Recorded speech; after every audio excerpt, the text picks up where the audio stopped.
आप किसी भी गैर मजहब कौम में चले जाएं, उनको जो सिखाया गया है उसके ऊपर वो पक्के हैं। हमें जो हमारे नबी की मालूमात, इंडिया ने अपनी मईशत इतनी स्ट्रॉन्ग की है कि 35 सूबों में से 20 सूबों में पॉवर्टी का ग्राफ जीरो कर दिया है। पॉवर्टी का ग्राफ 20 सूबों में जीरो कर दिया है और बहुत तेजी से वो दुनिया को बीट करने जा रहा है। कायदे आजम ने जो पाकिस्तान बनाया, सही बनाया कि गलत बनाया? बहुत अच्छा बनाया। बहुत अच्छा बनाया। हाँ, गलत बनाया। गलत क्यों बनाया? सॉरी टू से, लेकिन अभी जो इंटरनेट पे खबरें आ रही है वो तो सिर्फ यही आ रही है कि हमारे भिखारी पकड़े जा रहे हैं डिफरेंट ममालिक में से। मतलब हमने अफगानिस्तान की कितनी मदद की है हमने। कौन सी मदद? इसलिए इंडिया अगर उसको फाइनेंशियली सपोर्ट करता है तो वो उसको अपनी अलायंस क्रिएट कर लेगा और कल को जब भी कोई उनको ज़रूरत होगी तो जापान भी उनकी साथ मदद करेगा। इंडिया क्योंकि इस वक्त जो है वो पूरी दुनिया में अपनी जो छाप है वो छोड़ना चाह रहा है और इस वक्त जो है वो चाइना के बाद जो इंडिया जो है वो दूसरी बड़ी इमर्जिंग मार्केट है। अरब से $1 अरब लेने के लिए हमारे यहाँ $1 अरब से ज़्यादा जहाज़ का पेट्रोल खर्च हो जाता है। हमारा पूरा जहाज़ बुक करके रिजर्व करके जाते हैं और उन्होंने $100 अरब की वहाँ पर इन्वेस्टमेंट की है। IPL में शाह सलमान ने अपनी जेब से $30 अरब की इन्वेस्टमेंट की है। फिर हमने क्या उखाड़ा आजादी लेके? हमने देखे लड़ाई मारा अपने पाँव पे दूसरे मायनों में, इसलिए ऐसे तो ना बोले। नहीं इसलिए ऐसे बोल दिया। यहाँ पे यही कहेंगे अमेरिका करवा रहा है, इंडिया करवा रहा है। नहीं जी नहीं, सबसे पहले तो जिम्मेदार हम। उनका लेवल देखें क्या है। ठीक है, दुनिया को इंडिया से फायदा है, सबसे बड़ी दुनिया की मार्केट है, सबसे बड़ा बिजनेस इंडिया को मिल रहा है। ठीक है, उनका फॉरेन रिजर्व $1000 अरब से ऊपर। इंडिया अपना मफाद हासिल करने के लिए दुनिया में अपना एक मकाम, अपने आप को वो सुपर पावर के ऊपर लाने के लिए हर जगह पे जो है अपने कदम जमाना चाह रहा है। इसलिए बाकी अगर देखें हर लिहाज उसने काम किया है, एक कह लें कि डिकेस की उसने जो है वर्किंग किया, उसके बाद जाके अब वो इस काबिल हुआ है कि वो अपने जो है दूसरे लोगों की हेल्प कर रहा है। भी कोई गवर्नमेंट होगी तो उसके लिए ये एक बोनस होगा कि कोई ट्रेजेडी जापान पे क्यों आई है, हमारे पे क्यों नहीं आई। हमारे पे आनी चाहिए थी ताकि वो सारी एड हमें आती और हम उसका बेनिफिट उठाते। उन्होंने मज़हब को एक साइड पे रखा हुआ है, इंसानियत उनके लिए ना सबसे बेहतर इंसानियत है, वो इंसानियत को लेके चलते हैं। इस पाक के अंदर अल्लाह ने वाज़िया फरमा दिया है कि गैर मुस्लिम आपका दोस्त नहीं हो सकता। हम लोगों ने गैर मुस्लिम को दोस्त बनाया हुआ है, वो हमारा दोस्त है ही नहीं।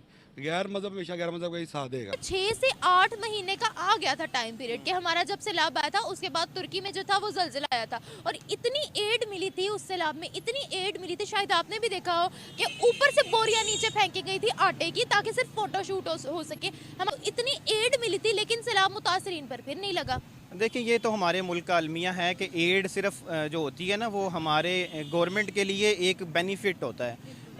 किसी भी किस्म की ट्रेजेडी आती है, कोई नेचुरल डिज़ास्टर आता है पाकिस्तान में, तो वो हमारी गवर्नमेंट्स के लिए एक बोनस होता है।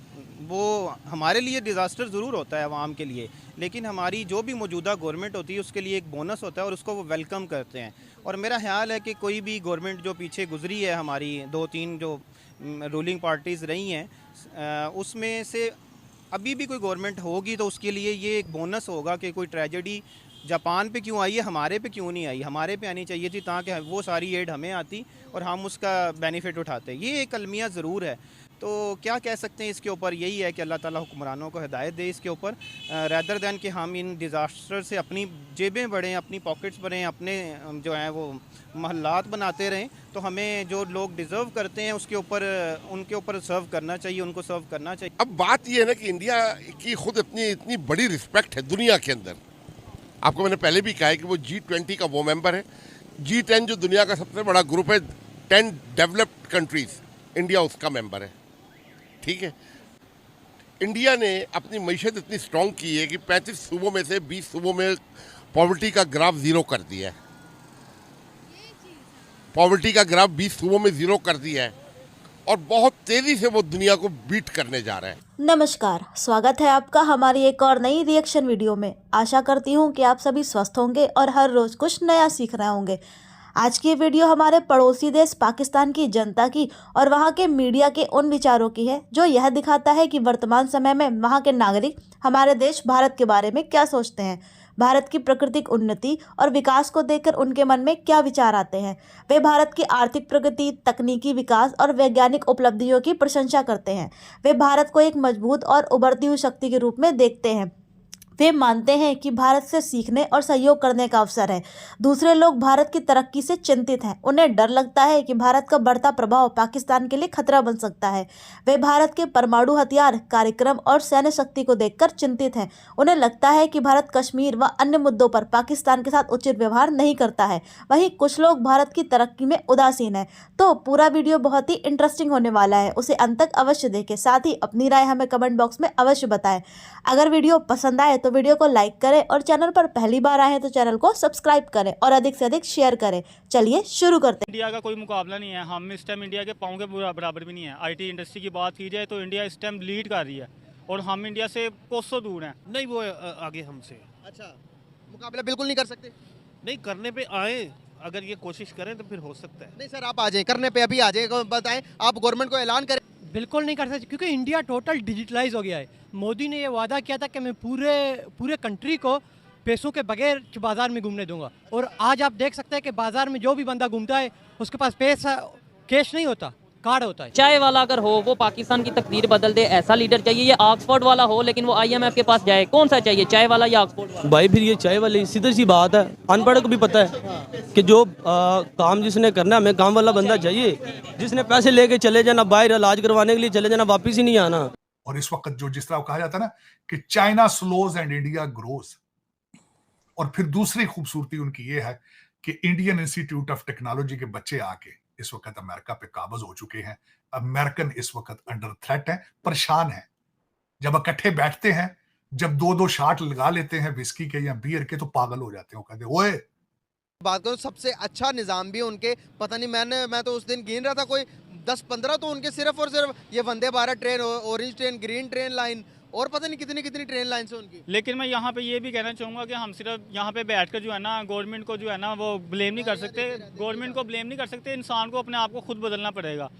जब तक आप खुद को नहीं बदलेंगे तो ये गवर्नमेंट कैसे बदलेगी? आपने सुना हुआ है कि जैसे लोग होंगे वैसे ही हुक्मरान होंगे।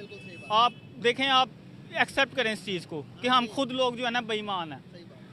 बेईमानी हम में कूट कूट के भरी हुई है। जहाँ पर जो सच बोलता है, जो थोड़ी बहुत अगर कंपैरिजन करके इंडिया की बारे में बात करते हैं और वो हमसे आगे चलेंगे बताते हैं, तो लोग कहते हैं कि ये गद्दार है, ये एजेंट है, ये तारीफें कर रहा है। जो हकीकत है भाई वो ना बताएं। रियलिटी को जो है ना फेस करना पड़ेगा। अगर आप वही रहेंगे ना कि हम पाकिस्तानी हैं, मुहब्बे वतन, ये वो, तो भाई जहाँ पे हैं वहीं रहेंगे।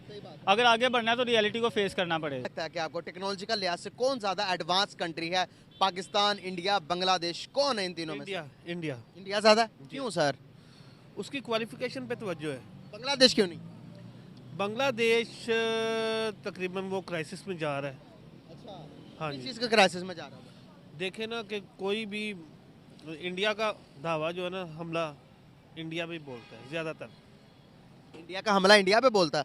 इंडिया का जो हमला है ना वो ज़्यादातर बांग्लादेश पे होता है। इंडिया का हमला बांग्लादेश क्यों? वो बहुत ज़्यादा पस्त है, गरीब मुल्क है, इस वजह से ना वो वैसे भी वो उसको एक्सेप्ट करने के चक्कर में कि ये हमारे हिस्से में आ जाएगी। अभी बांग्लादेश हमारे हिस्से में आ जाएगी। हाँ सर, आप देखेंगे तो इंडिया जो है वो हर साल बजट निकालता, उस बजट के अंदर गरीब मुल्कों को भी हिस्सा देता, उसमें बांग्लादेश, श्रीलंका और बहुत सारी कंट्रीज भी शामिल हैं। दूसरी तरफ अगर आप बात कर रहे हैं कि बांग्लादेश की, आपने कहा कि वह क्राइसिस है, बांग्लादेश हमारी सोच से, आपकी सोच से भी ज़्यादा इस टाइम तरक्की कर रहा है। आप उसकी इकोनॉमी देखें, हमारी इकोनॉमी देखें, आसमान ज़मीन का फ़र्क है। बांग्लादेश के अंदर पाकिस्तान से सारी टेक्सटाइल उठकर बांग्लादेश शिफ्ट हो गई है। बांग्लादेश तो डेवलप कर गया सर, क्राइसिस का शिकार इस टाइम तो श्रीलंका भी रिकवर कर गया हुआ है। तो बात करने का पर्पस यहाँ पर यह है हमारा कि मैं आपको एक छोटी सी वीडियो दिखाना चाहता था कि उससे पहले मैं आपसे ये पूछूं कि भाई बताएं कि वहाँ पर टेक्नोलॉजिकल अगर एडवांसमेंट की बात करें तो क्या हम इंडिया का मुकाबला कर सकते हैं टेक्नोलॉजिकल लिहाज से? नहीं, वो आगे हमसे। अच्छा,